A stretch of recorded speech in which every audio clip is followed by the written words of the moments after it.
Jananim Sharadam Devim Ramakrishnam Jagadgurum Padapadme Toyo Shitva Pranamami Muhur Muhur Namashri Yatirajaya Vivekananda Suraye Satchit Sukha Swarupaya Swamine Tapaharine. My pranams to Swami Chidekananda ji and Paramahansa ji, and namaskar the monks and all the people assembled here today, all the devotees and friends assembled here today. It's been 10 years since I've come back here, so I would say it's nice to see all of you again, but almost all of you are new faces, except for a couple. So anyways, today's talk, Swami Chidekananda ji gave me a quick introduction about the devotees and friends that come here. So this is originally a kind of academic talk, but on the fly, I'm going to apply this growth mindset to this talk, and we're going to make it more practical as I speak about it today. So the topic is Sri Ramakrishna and the growth mindset. Now, why I chose this topic, in our Ramakrishna Mountain mission, this mission, actually we're celebrating its 125th year anniversary. Now, when we talk about education in the Ramakrishna Mountain mission, normally we talk about who? Swami Vivekananda's ideas on education. Okay, many books have been written on Swami Vivekananda. And in his concept of education, two things are stressed: values, character development, and secondly, concentration of mind.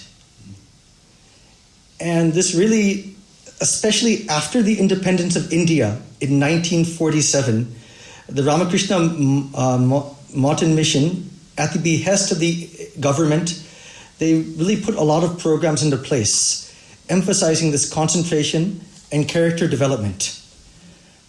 But I'm here to argue today that in this age of Chat GPT, that there's an idea, Ramakrishna's own ideas on education, that we have not emphasized enough. In the Leela Prasanga and the Kathamrita, this is the great master and the Gospel of Ramakrishna.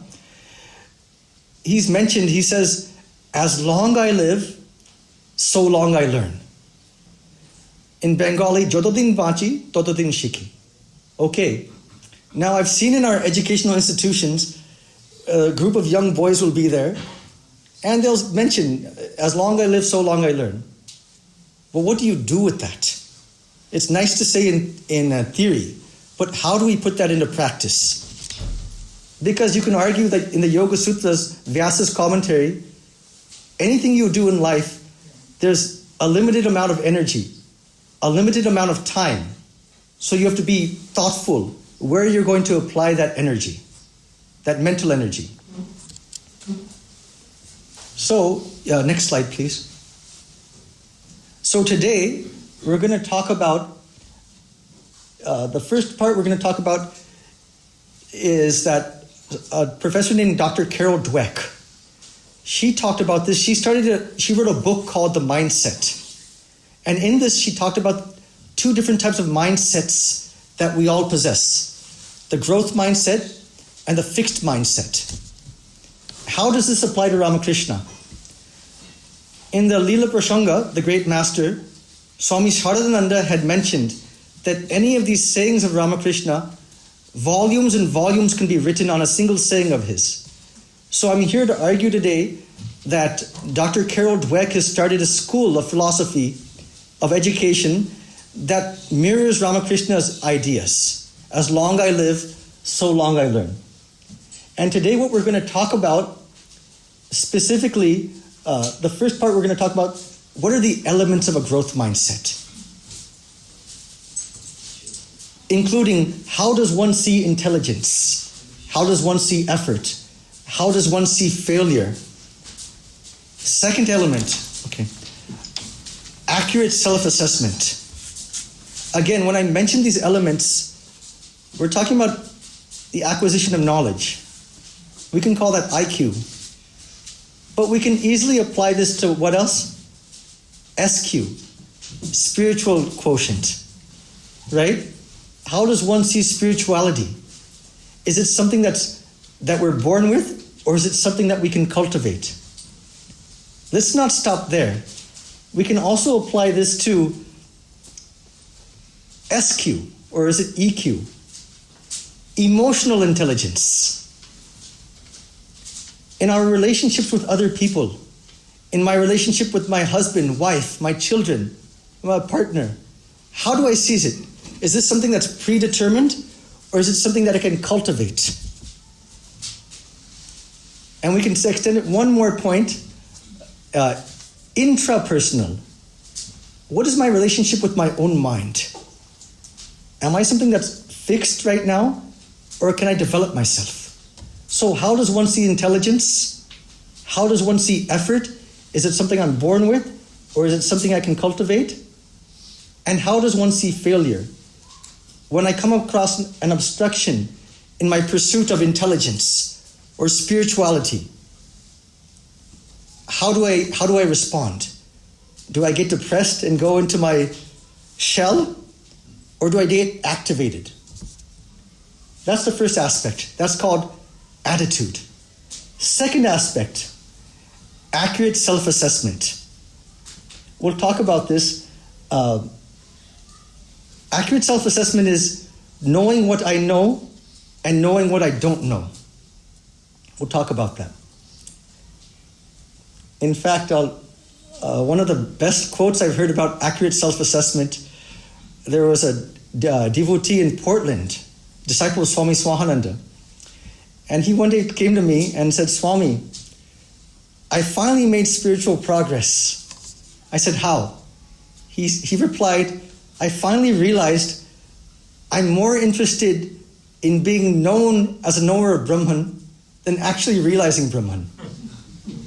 This is accurate self-assessment, okay? What's my inner attitude? Third aspect, intrinsic motivation or external rewards. So when we do an activity, we give a talk, anything we do, is it something that's being motivated by within, or is it something that's dependent upon external validation? Say when we give this YouTube talks, afterwards am I looking at what new insights did I gain from giving this talk? Or am I looking at how many people attended, how many people watched it? This is the current trend of society today, right? This external validation. It has tremendous consequences. It causes depression, right? How many followers do I have on social media? Intrinsic versus extrinsic. Am I motivated by self-progression, self-actualization, manifesting my higher self? Next aspect. Are the ends intrinsic or extrinsic? The same thing. Now, the fifth element, a resourceful mind. Once you have accurate self-assessment, you can accept things. Okay, I'm this, I'm that. Accurate self-assessment. An engaged mind. We'll talk about that. Finally, what are the consequences of each mindset? Intellectually, psychologically, socially, interpersonal level, and spiritually. Next slide. You can skip that slide. Next slide. Okay, this is Dr. Dweck. And this system, this education, idea of education that she taught has actually been implemented in many areas of Northern America, as well as Europe. And it's interesting, I'll talk about it later on, because it's had a lot of success. But at the same time, she saw the limitations of this mindset as well. We don't have time for it today, but I'm going to argue the limitations that she faced, those limitations can be addressed by Ramakrishna's ideas of education. There's two additional elements which Ramakrishna talks about. As long I live, so long I learn. He talks about a sense of values. That's part of education, a sense of values. Second aspect, in Sanskrit we say sata sat vichar, discrimination between what? The real and the unreal. Now, not in your Advaitic sense, not between God and the unreal. No. He applied it in that sense, but he also applied it in another sense. In Bengali, they say, Vyavaharika buddhi, practical intelligence, knowing how to apply this concept of discrimination at the practical level. One Swami Swahananda ji, he was the ex-head of Hollywood Center for about 40 years. So when he first joined in India, Shardapit, which is one of our educational institutions, he asked the president at that time, Swami Shankarananda ji, what do you expect us to teach these students at the educational institution? What did the president of the order tell Maharaj? He didn't even mention concentration of mind. No, not even values. He mentioned, if you can teach them how to not react immediately, whenever you're about to react, how to take a step back, and in that step, apply your discrimination. Should I react or should I not react? Today, it's interesting, if you apply that aspect to today we have like a trigger happy, we call it gun trigger happy, right? But not just with guns, in our reactions. If anybody insults me, before I even think about it, I have to give a hit back, right? And I have to cry that I've been, so many things we have to protest. But that's not always the best solution. So that's what Ramakrishna talked about. Taking a step back, applying this aspect of discrimination at the practical level. In a relationship with my husband, wife, my child, my partner, she or he says something. So, most of the time we just react. What is reaction? Reaction is nothing but unconscious. According to the Yoga Sutras, when we react, what happens?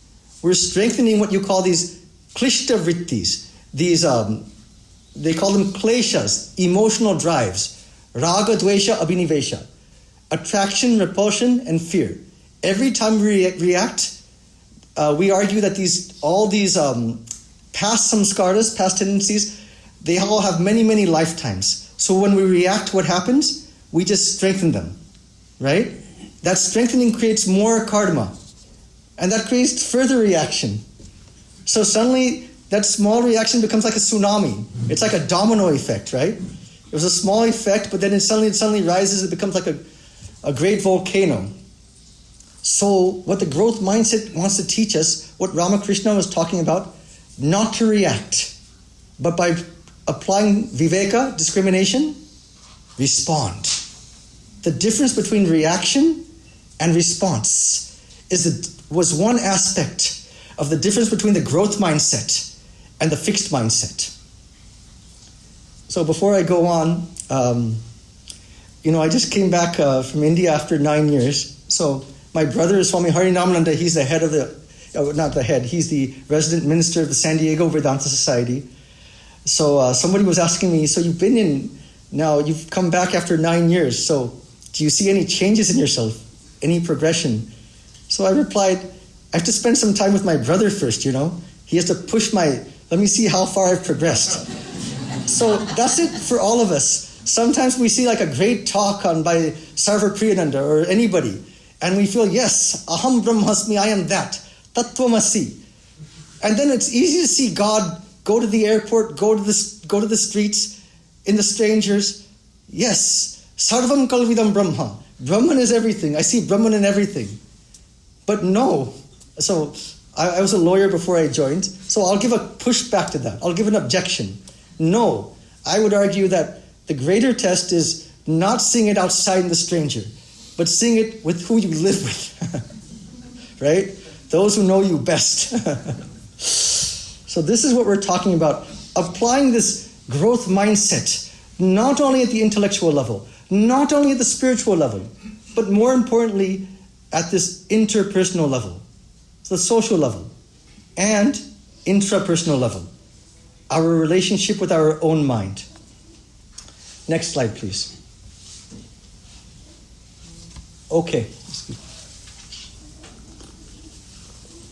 Fixed mindset versus growth mindset. I'm just going to sum it up because it's very hard to actually give an exact definition. So I liked what Dr. Carol Dweck said about this. Her definition is this: why should I worry about projecting my intelligence to others when I can actually be becoming smarter? Everybody understands that. So you can apply that spiritual level. Why should I worry about projecting my holiness to others when I can actually become more holy, becoming more holy? I sometimes meet some elderly devotees. So they're always complaining about getting older. So why should I worry about getting older, losing my memory, when I could actually be doing things to try to keep my memory sharp? Same thing at the social level. Why should I worry about projecting myself as a good husband, a good partner, a good father, when I can actually become a better father, a better husband, a better wife? So we can apply this across the board. How is this relevant to Swami Vivekananda, Sri Ramakrishna? Swami Vivekananda talks about this in the Complete Works. He says, normal manner human beings, we spend 90% of our energy trying to show something that we're not, and less than 10% in trying to become that. So we have to take a step back for a moment. I just don't want to keep pushing new ideas. Is this true or not? Yes, somebody said yes. So then the next question is, does that mean I have a fixed mindset or a growth mindset? The answer to that, it depends. We're all a composite, just as the Yoga Sutras say, and Sankhya philosophy says, we're a combination of this Raja Yoga, of this Rajas, Tamas, and Sattva. Similarly, we're all a combination of this fixed mindset and growth mindset. And I would argue that probably almost all of us, when we're unconscious, that means the fixed mindset. And when we're trying to practice being conscious, that's the growth mindset. Next slide, please. Next slide. So attitude, we talked about this. How does one see intelligence? Now, one Alfred Binet, I think in the 19th century, he invented this intelligent quotient test. Everybody's heard about that test? And I think many here have taken that test, especially that were born in the States.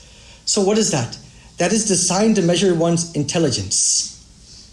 Now, the interesting thing about that, Alfred Binet himself said, the purpose of this test is not to put a stamp on somebody. Okay, this is your intelligence. It's actually, okay, we understand where people are at. How can we put someone with less intelligence, how can we bring them up to a higher platform? You understand what I'm saying? It's not meant that this was not meant to be to fix somebody, that you have this is your intelligence, and this will carry on for the rest of your life. But this is what we do even in our educational institutions, here and especially in India. Based on our scores, this is what you are, this is what you can be in life, and you cannot go beyond that. So the idea of intelligence, is it something fixed, or is it something that I can cultivate? Dr. Dweck, she came across this, it was really interesting. She did thousands and thousands of tests on young children. And how she came across this mindset theory, she saw young children, they were working on puzzles, okay? Young children, these bachas. And when they were working on these puzzles, some of them, when they would work on the puzzles, after some time, when it was too difficult, if it was easy, they would stay engaged. But the moment it got a little difficult, they would give up. Okay, they would give up and shut their mind down and do something else. That's the first set of students. The second set of youngsters, when it became difficult, their mind became what? Activated. Same thing when we're doing spiritual practice. Sometimes I'm doing japam, but I don't feel like I'm getting anywhere. I'm doing meditation, but I don't feel like I'm getting anywhere. So what do we do when these failures come, obstructions come, do we get more activated? Or do we get depressed and go into our shell? So that's a real deep belief. Is intelligence, is spirituality, our social skills, is it something that I can cultivate through my own effort? Or is it something that this is how I am? This is how it'll go on. It won't change. Next slide, please. Accurate self-assessment. As I said, this is a very powerful thing. What I know and what I don't know. That's not so easy. Why is that not so easy? Because it's hard to admit what I don't know. Now, people with a fixed mindset, they see knowledge in one of two ways. It manifests in one of two ways. The process of acquiring knowledge, acquisition of knowledge. I don't know and I can never learn. That's one aspect of the fixed mindset, process-oriented. What's the other aspect of the fixed mindset? In Bengal, I already know that. In Bengali, Ami Shab Jani. I already know that. In India, I went with my young niece, and we were going around with my relatives. I was showing them around different places of Ramakrishna. And this small girl, about 5-6 years old, so I was explaining some things to her, and she says, I know that, you know. I said, don't say I know. Say I know something, and then I can learn more. So that's the fixed mindset as well. I know. What are you doing there? It's a very Vedantic concept. You're limiting the end of knowledge. That knowledge is something finite. In Vedanta, what do we say? Jnanam satyam anantam brahma. So Brahman is this knowledge, infinite, truth. It doesn't have any ending. So the moment we use this language, I know it already. No, never say that. That's part of the fixed mindset. I know something, but there's much more I can learn. Because any aspect of knowledge is something infinite, right? You can never reach the end of knowledge. In fact, in the Kathamrita, in the Gospel of Ramakrishna, it's in this conversation in 1885, Dr. Mahendranath Sharkar, he was meeting Sri Ma, Master Mahoshay, the compiler of the Kathamrita, Gospel of Ramakrishna. Then they're talking, and Dr. Sharkar, there's this famous statesman and spiritual person. His name is Debendranath Tagore. And he was one of the founders of the Brahmo Samaj. He was the father of Rabindranath Tagore. So Ramakrishna met him one time, and during their meeting, this is what he's saying, that Ramakrishna was mentioning about the Upanishads. He's mentioning this to Debendranath Tagore. Then Debendranath Tagore replies, Ami Aishab Jani Baba. In Bengali, he says, I already know all of this. Then Ramakrishna became a little bit upset. He did not like that fixed mindset. I know. Okay? At the same time, don't say I don't know. Right? This use of language is so important when we talk about self-talk. In fact, that's what Dr. Dweck talks about. It's our language that we use that forms our mindset. So this is accurate self-assessment. I'm just going to give a couple of quotes here. This one, Eric Gardner, he quotes Mozart, the great composer. Mozart said, I am no poet. I cannot distribute phrases with light and shadow. I'm not a painter, but I'm a musician. Accurate self-awareness. I know what I am. Gandhiji, Mahatma Gandhi, he said this, I am an average man with less than an average ability. I admit that I am not sharp intellectually, but I do not mind. There is a limit to the development of the intellect, but none to that of the heart.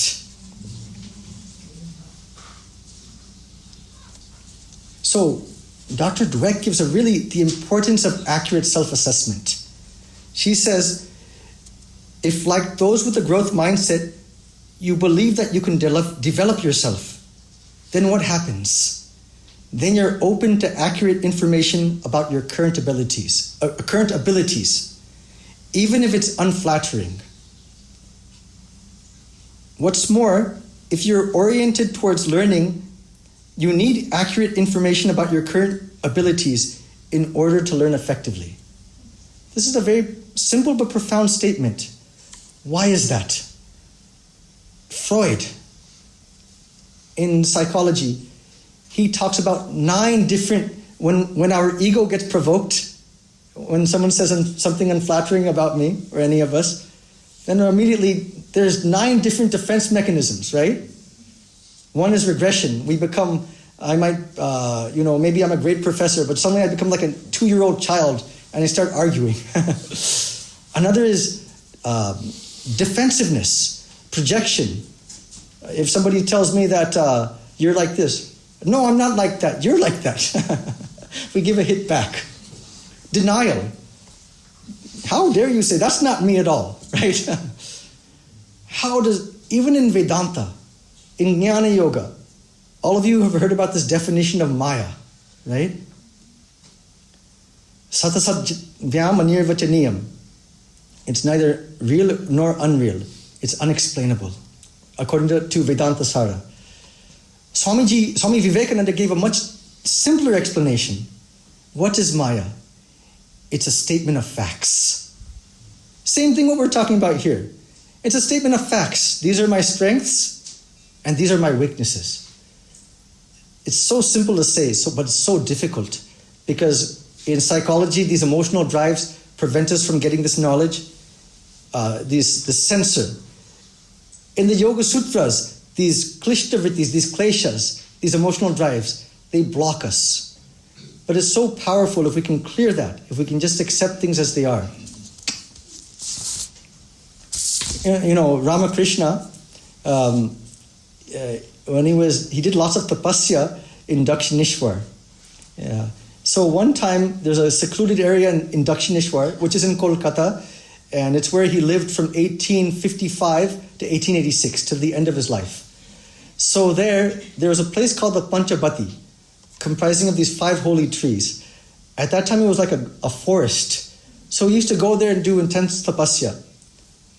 Now see, he realized Brahman in all these different states, in all these different paths.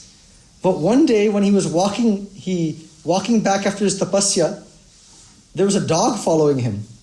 What did he do? He turned around and looked at that dog. Is the Divine Mother going to say anything through that dog? He just waited to see. So see that accuracy, just open to information. Is he going to give him any instruction? But what do we mostly do? We block ourselves off from any constructive criticism. We take everything as a personal insult if you criticize me, if you say anything unflattering. It's like Dr. Dweck said, anything that's not positive for our ego, we take it as bad news. Bad news. And that sends us on that downward cycle, right? The mind goes up and down. The mind is not linear. It doesn't go here from point A to point B and stay there. The Yoga Sutras talks about this. The mind is cyclical in nature, right? It comes up and goes down, So especially here we talk about having a good hair day or a good bad hair day. So same thing, thoughts, right? I'm having a good thought day or a bad thought day. The mind goes up and down. Next slide, please.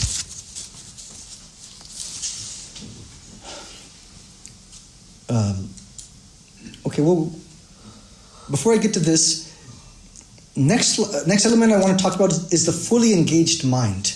What happens if we're open to information about ourselves? Then it becomes something authentic. Because then actually I'm not using my energy to project myself to you, looking to you for validation. I'm using my energy for growth, personal manifestation. According to Abraham Maslow, self-actualization. So then what happens? My quest in knowledge, my quest in spirituality, my quest in my relationship with others, my goals, my goal seeking, everything becomes intrinsic, autonomous, rather than extrinsic, based on your reaction, based on your approval. In fact, there's one popular psychologist Edward Desai. He started this psychological school, self-development, self-motivation theory. It became very popular in the 1960s. So what he talked about, two aspects, autonomy and competence. These elements controls intrinsic motivation. Autonomy, I'm being driven from within, principles from within, for my own development, not for external validation. The moment I'm being driven by external validation, what happens? One Swami Bhajanji talked about this, one of our vice presidents. It's like Prakriti, it's always flowing, right? Nature, our energy, we're all part of nature, Prakriti, and it's always flowing. But the moment I look for external validation, I'm damming up that flow. That flow, suddenly it becomes, I dam up that flow of nature. And then what happens? Alienation. Alienation from my true self. So in order to step away from that, removing ourselves from this external validation, it's not so easy to do, even if there's a subjective aspect and an objective aspect. The objective aspect is that school, society, our social media, everything promotes what? This external validation, right? And very little of it promotes this intrinsic development. That's something we talk about, but it doesn't have much momentum. But it's something as spiritual aspirants, as seekers in life, which we have to cultivate. Now, Ramakrishna talked about this. How many of you here have read the Gospel of Ramakrishna or the Kathamrita? Okay, a good show of hands. So does anyone remember that analogy of the Pandit and the boatman? Okay, just some of you who do not. See, next to Bellarmont, we have this Ganga, this river Ganga there. So, especially in India where the river is there, you get from point A to point B by the boat. So he gives this analogy, there was once this Pandit, this scholar, and there's the boatman. He's not so educated. So he's rowing the Pandit, the scholar. Then the Pandit, he has like a fixed mindset, right? He thinks, I know everything. I know the scriptures, I know Sanskrit grammar, I've studied the Upanishads. So he starts asking the boatman, have you studied the Upanishads? No. Then one quarter of your life has been wasted away. Second, do you know Sanskrit? Do you know Sanskrit grammar? No. Alright, then another 1/4 of your life has been wasted away. Then the third part, do you give talks? How long do you meditate? Do you go into deep trances of meditation? No. Another 1/4 of your life has been wasted away. So 3/4 of this poor boatman's life has been wasted away. Then what happens? On some days you have like this high tide, right? And they have like a small boat. So suddenly this high tide comes and it turns over the small boat. Then the boatman looks at the scholar and says, do you know swimming? Then the scholar says, no. And he said, then your whole life has been wasted away. So intrinsic motivation versus extrinsic projection, right? In fact, Swami Brahmananda, when I knew the spiritual son of Ramakrishna, when anybody would study any kind of scriptural text, he was very strict about this. Why are you studying this scripture? Very clear, it's not to become a pandit. It's not to what? Show my knowledge to others. No, it's for our own realization. In fact, in Vedanta Sara, the 4 qualifications, adhikari vishayaha sambandha prayojana. Prayojana means, what's my purpose? What is my intention of studying these scriptures? So any book we read, that should always be, why am I studying this? Ultimately, whatever my religious path is, my spiritual path, it's for my own, what? my own manifestation, my own manifestation of that divinity within. And what else? Brahma Satyam Jagat Satyam, to see God everywhere, to see God in all. Not only in the strangers outside, but in those who live with me, into those who can poke my pain bodies, okay, our personal drives. The next, one other analogy Ramakrishna used, a vulture that flies high in the sky. So he used this analogy that the vultures, they fly very, very high in the sky. But where are their minds? Like same thing, when we study scriptures, our minds go very high in the sky. But where are our minds? The vulture mind is where? The charnel pit. Yes, the what? The charnel pit? Yes, the charnel pit. Charnel pit, so the carrion, the rotten flesh down below. So we may study these high-sounding things, but where is our intrinsic mind? Is it at this vishaya, this sense objects, or is it towards God? Holy Mother, Sri Sharada Devi, there was one sadhu in Kashi, a disciple of the Holy Mother. So he was studying this Shankara Bhashya, the commentary of Shankara in Sanskrit. And he was doing this like over and over. He was just contemplating on Shankara's Bhashya. And especially the grammar aspect of it. It's called this Bakaron, this grammar aspect of it. Then one day he told the Holy Mother, you know, Mother, I'm just studying these Sanskrit scriptures, especially I'm just studying his commentary all the time, and just thinking about the grammatical context. Is that okay to do? So he thought probably Holy Mother would say, yeah, that's okay to do. You're studying Sanskrit, that's good. Then what did Mother reply? She said in Bengali, Dako, tomar ekti mon ache. Look, you only have one mind. Kondike e mon dite chai. Which direction do you want to give this mind? Ishwar dike, towards God. Jagat dike, towards the world. So we only have one mind, one prana. We don't have two minds. If somebody may argue, no, Swami, you can compartmentalize. I would push back against that. That's very, very difficult to compartmentalize, right? And even if you can do, that's almost like a form of, because what we talk about in spirituality, we want integral yoga, right? We want to match the mind with the speech. Everything should be aligned towards one goal. Swami Vivekananda talked about this in Raja Yoga. The moment we can match all our different energies at the mental level, at the pranic level, at the speech level, the moment we can match all of these into one, at that time the Kundalini, the spiritual energy gets awakened. This alignment of energies. Next slide, please.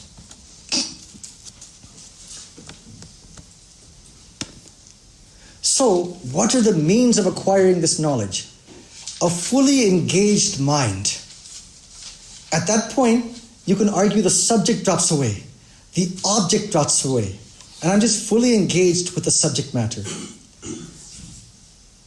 I'll give my own personal example of this. Before joining, I was an attorney. I worked for the San Francisco District Attorney, and Kamala Harris was my boss. She's the Vice President of the US now. So I went from prosecuting people to becoming a monk. But part of that is the fixed mindset. When I was doing that, I can really see that these prisoners, that was one commonality. Many of them had the fixed mindset.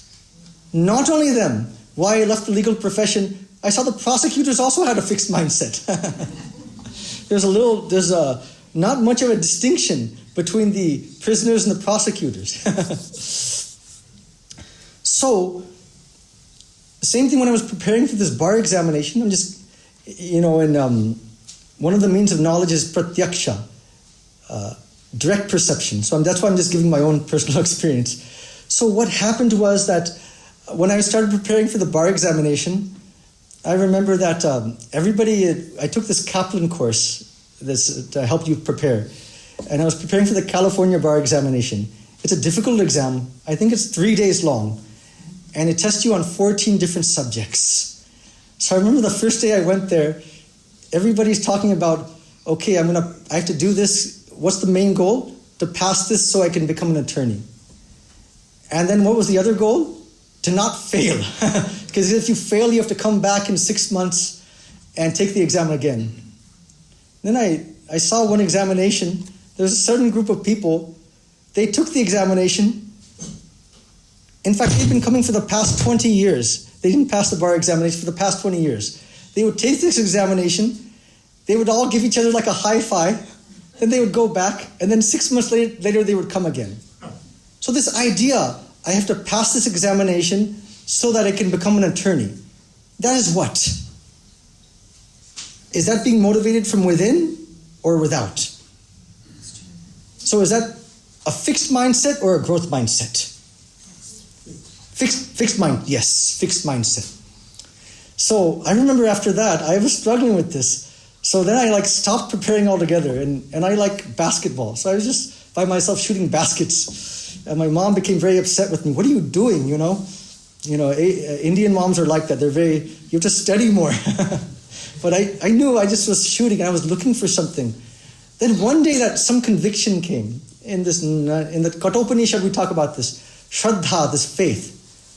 That I remember I shot one basket, and that, okay, I will pass this examination. It's over. Just like in the Bhagavad Gita, Krishna tells Arjuna what? The war is already over. You just have to do your duty. So once I felt that I'm going to pass this. Then what happened? Then I started enjoying the means of preparing. Meaning enjoying the 14 areas of law. And so I just want to give an example. The resourceful, the intrinsic mind, what happens, the most difficult subject in the law is trust in the states. You're tested on 14 different subjects. So what happened is, after some time, in my dreams, I started dreaming about trust in the state questions, even more difficult than what was on the bar examination. And I was enjoying that too. So that was 24 hours a day. I was just fully, it was not even like a tapasya, not like an effort. It just fully absorbed, fully engaged. It was a very joyful process. And so to end that note, that I remember I took the examination, and then afterwards, one of the proctors, she said, "Good luck." I said, "It's already done. I already felt that." And I passed.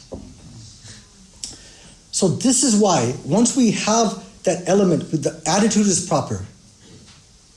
Secondly, once it becomes something that's accurate self-assessment, I know what I know what I don't know, and I can accept this without guilt, without complex.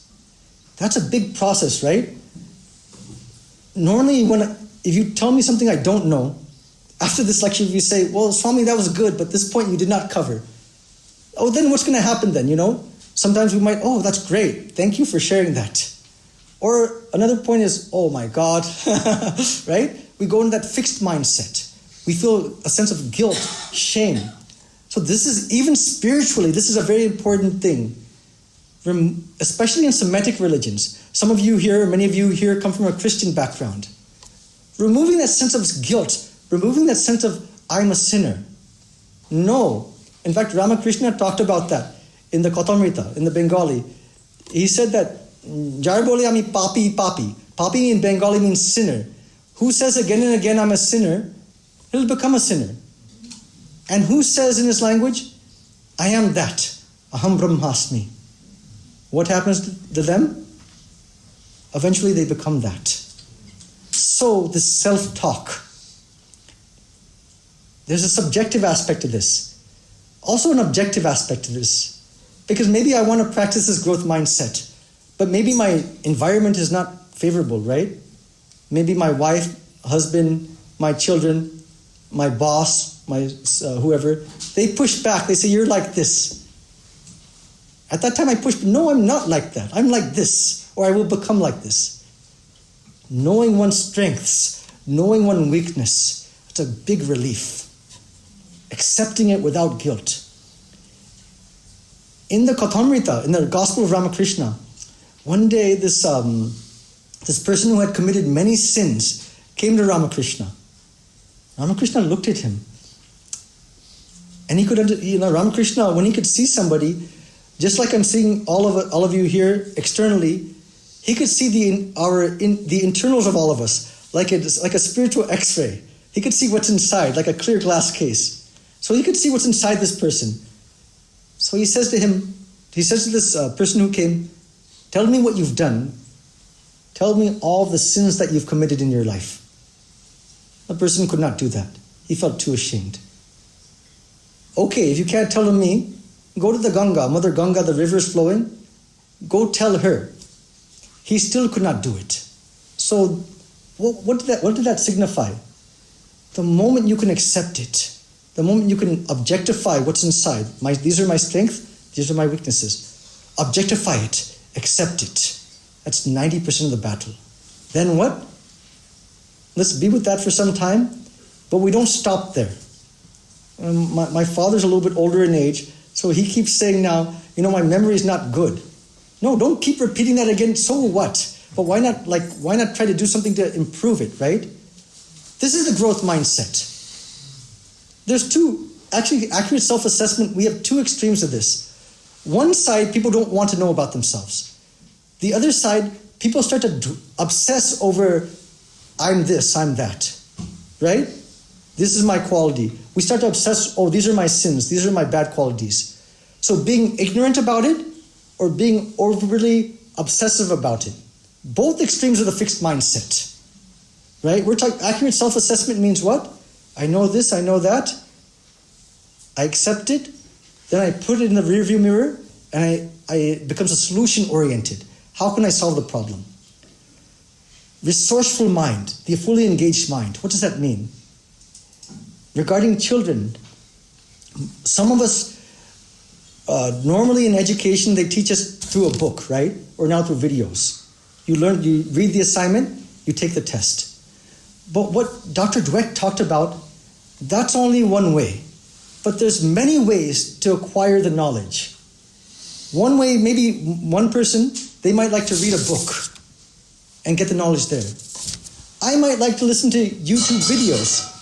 I might like to watch videos from Swami Chidekananda and watch his YouTube videos rather than just reading a text. Somebody else might like to do both. So there's infinite ways to the knowledge. So what the growth mindset talks about, being open, being flexible, applying what we call in the Gita, Buddhi Yoga, yoga of intellect, yoga of resourceful mindfulness, finding the right strategy. There's more than one way to get this knowledge in school. There's more than one way to realize God. I might do japam. Another person might like to listen to spiritual music. Another person might like to pray. Spiritual life, intellectual life, emotional life is not one size fits all. The onus is on us. Once we have accurate self-knowledge, then we can okay, so what strategy can I apply? I see this again and again. Most of the time, we're looking for somebody else to tell us what to do. Either spiritually, intellectually, our goal in life. We call that like a life coach. I need a life coach to get on. No. The doctor. We go to the doctor. Tell me what's wrong with me. Ayurvedic medicine in India is holistic medicine. One aspect of it is only what the doctor says. More important is subjective. What do I think? Am I in tune with my body, mind? What do I feel? Is this working or is this not working? It's like a joint process. Same thing, this resourceful mind. I would challenge all of us today in our goals and intellectually, spiritually, applying that resourceful mind. Next slide, please. Okay, and this is just what Dr. Dweck talked about. She said, this is the language we use. Comparing the growth mindset to the fixed mindset. Growth mindset. A person will say, failure is an opportunity to grow. A fixed mindset. Failure is the limit of my abilities. Growth mindset. I can learn to do anything I want. Fixed mindset. I'm either good at it or I'm not. It's interesting, this fixed mindset, growth mindset. Sometimes somebody may be good at studying Sanskrit, Indian philosophy, but when it comes to cooking, no. So opposite, someone might be an expert chef, But when it comes to studies, no, I can't do that. I can't, I won't, I don't. Same thing, challenges. When we face an obstruction spiritually, with my wife, my husband, we're not getting along. You know what? I feel like you're limiting me. You're putting me in one place. I want to grow more and you're thinking I'm like this. These challenges when they come up what happens then? Do we shut down? Okay, I can't deal with this. It's time for a divorce. It's time for a breakup. So what is our reaction? Do we drift away or do we thrive? Challenges helps me to grow. Do I get activated? The resourceful mind, do I look for a way to solve the problem? Problem solving. Next line, my effort and attitude determine my abilities. I can determine my own destiny. Swami Vivekananda says, man is the creator of his own destiny. In contrast to that, my potential is predetermined. When I'm frustrated, I give up. Next slide, please. Okay, let's go to the next slide. So what is the way to teach this growth mindset to others or implement it? Okay, I was talking now first as students. Now many of you here are parents, teachers, coaches. So there's good news and there's bad news. And let's get to the bad news first. This growth mindset cannot be implemented. This is Dr. Dweck's own theory, unless we ourselves are trying to manifest that in our own life. Otherwise, what happens? What she found is parents started scolding their children. You're having a fixed mindset rather than a growth mindset. So you're not trying to encourage, you're not trying to use the language, you're not trying to help them to grow. You're not trying to say that if you get a bad grade, or you get a good grade, that's good, you tried really hard. Rather, if you get a bad grade, you say, you're having a fixed mindset again. What's wrong with you? Right? So we're giving them a label. We're objectifying. So this is something similar to spirituality. You can't impart spirituality to others unless we're trying to manifest that mindset in our own life. Same thing with the growth mindset. Unless we're trying to live that in our own life, we can't manifest it to another. Now, Dr. Dweck, she found out after writing this book, Mindset, you know what she found out? The mindset is not a fixed state of mind. It's a journey. It's a journey that ends. It's a never-ending journey. So we teach children through the language, emphasizing effort rather than praise. We don't use validation, like if somebody gets a bad grade, or even if somebody gets a good grade. We don't use words like, oh, you're so smart. What do we say? We emphasize the process. You worked so hard. That's great. Understand the difference. Next slide. So we're coming to the end. So just real quickly, how do we impart this to others? Or even what's the self-talk we use in our own life? Instead of saying, I'm not good at this, we say, I'm not good at this yet. Yet, but I will learn. I am great at this. Someone who says I'm great at this. What is that? Is that the growth mindset or the fixed mindset?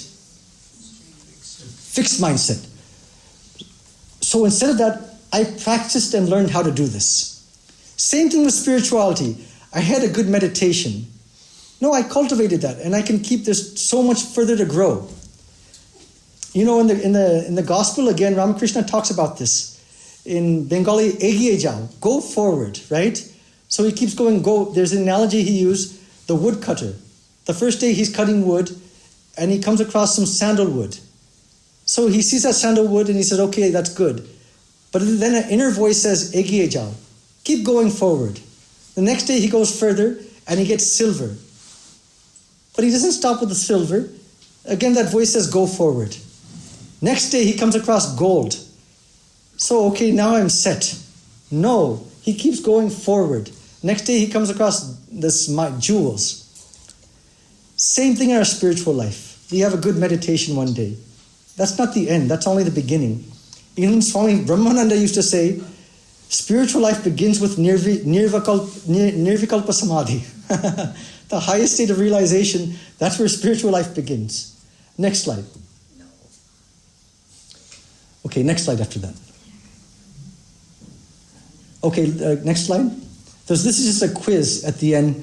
I think Dhyana Yogananda said we can go a little bit afterwards, so I'm going to take his next slide. Okay, this is like a pop quiz. You know, I was a lawyer, so I like to apply this Socratic method. That's more interactive. So lectures are usually one-sided, but I try to put these things in there to make it a little bit more interactive. So can you tell from these slides who has a growth mindset and who has a fixed mindset? Everyone's laughing. The girl on the top left. Why? Because she's studying. She's trying. She's trying. What did we say? Fully engaged mind. Resourceful mind. The boy on the right-hand side. Is that a growth? Huh? Fixed. It's interesting. You know, I gave the same class in India. IIT Kharagpur class I take every other week. And somebody said, no, Swami, it's a growth mindset. Why? He's pondering. I said, he's not pondering, he's sleeping. He's taking a nap.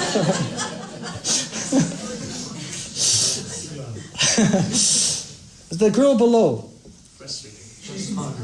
The girl below, is that fixed growth or fixed? Growth. Why? She's thinking, right. And then the boy on the right? He's given up. So it's a bad day for boys today, right? It's Girls are growth, boys are... Yes, absolutely. Next slide. In fact, studies show, I gave a talk at this Trabuco University in West Bengal.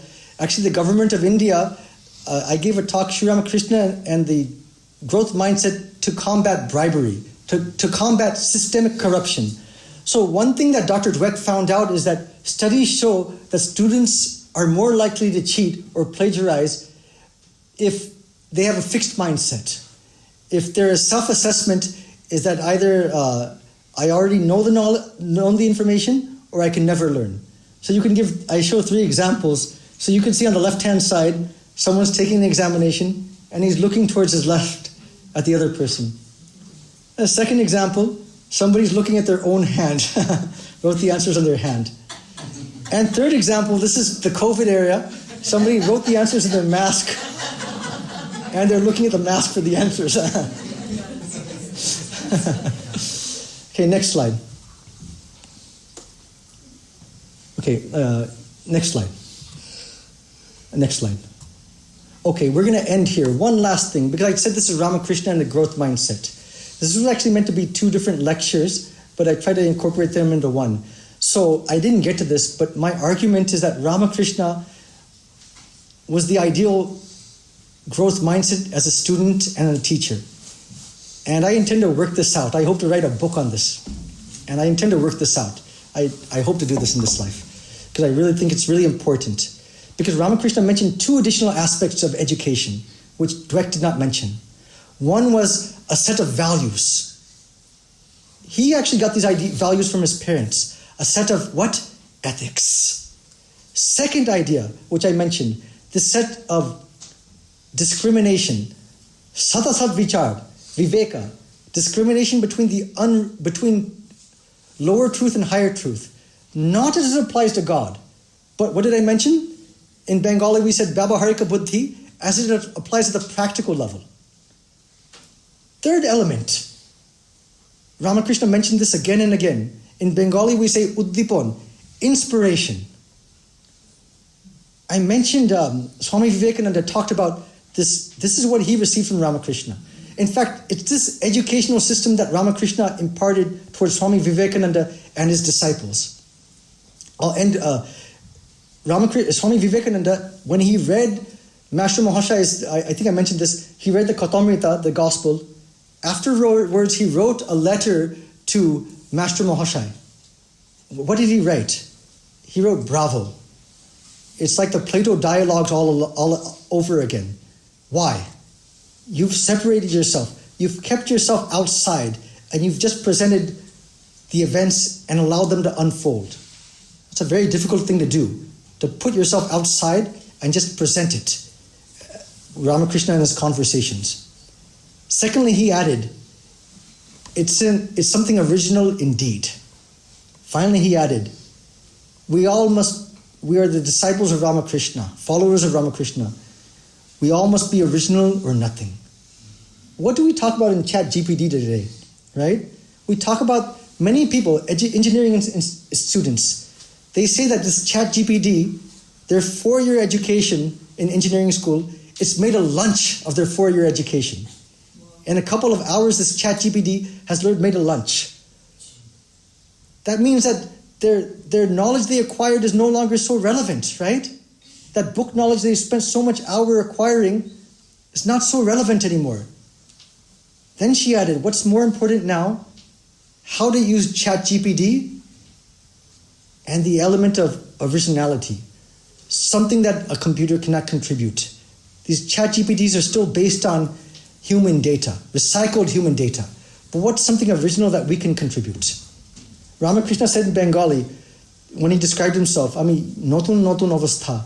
I'm always new, ever fresh.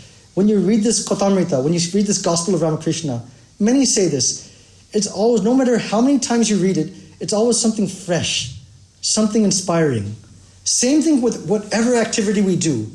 It should have that same sense of originality, same sense of inspiration, freshness, whatever we do. This is actually the education of the modern era. This is why I argue that Ramakrishna's Jotodin Bachi Totodin Shiki, as long I live, so long I learn, this is the prevalent idea that which you have to teach today.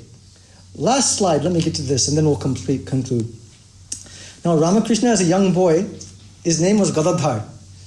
And this is Haldarpukur. He grew up in the village of Kamarpukur. How many of you have visited Kamarpukur? Raise your hand? Okay, a few of you here. So Ramakrishna, so he lived in a village, and across from the village is this Haldarpukur. So this is where the people of the village take bath. So in this bath, there's one place where men take bath, and another place where women take bath. So usually the men and women stay separate. Now what Ramakrishna used to do, he was a young boy, he went with his young boyfriends, and they would go to the area where the women would take bath, and they would play pranks there. Now the women became kind of offended. They said, so one of the women, elderly women, she told Ramakrishna, if you do this, something bad is going to happen to you. So what's she doing? She's trying to threaten him of consequences. If you do this, something bad will happen to you. Don't we do this in our educational system? Doesn't a parent tell this to their child? If you don't pass this, nothing good will happen. Don't we sometimes use threats? Now, that might work with somebody with an extrinsic mindset, a fixed mindset. But Ramakrishna, even as a young boy, he had a growth mindset. So what did he reply? He said, let's see. For the next 3 days, he went back to that place. And they watched the women taking bath and then putting on their... Of course, in India, when women take bath, they take back with their clothes on. Not with their clothes. With their clothes on, they go in, and then they go off, and whatever. Anyways, so after 3 days, Ramakrishna went back to that elderly lady. You see, I watched you all take baths for the last 3 days, and nothing bad happened to me. So, he had this intrinsic mindset. But, so how are you going to teach someone like that? Ramakrishna's own mother, Chandramani Devi, she told Ramakrishna, you see, you're right. If you watch them undress, nothing bad will happen to you. But you see, if you watch them undress, they'll feel insulted. If they feel insulted, I'll feel insulted. Is it good for you to insult me as well as them? That made a deep impression on Ramakrishna. So then he stopped that activity. So you could say his mother, Chandramani Devi, she was a growth mindset teacher. In fact, that's how Ramakrishna learned. You can say why he wanted to learn some things and not learn. He did not want to learn arithmetic. He did not want to learn ordinary book learning. Some may argue that's a fixed mindset. No, he had these sense of values he got from his parents. His parents were very orthodox, very spiritual. So whenever he would learn any subject, will this knowledge I'm learning, will it help take me towards God or away from God? Or towards the world? Thank you very much. I thank you all for bearing with me. Thank you.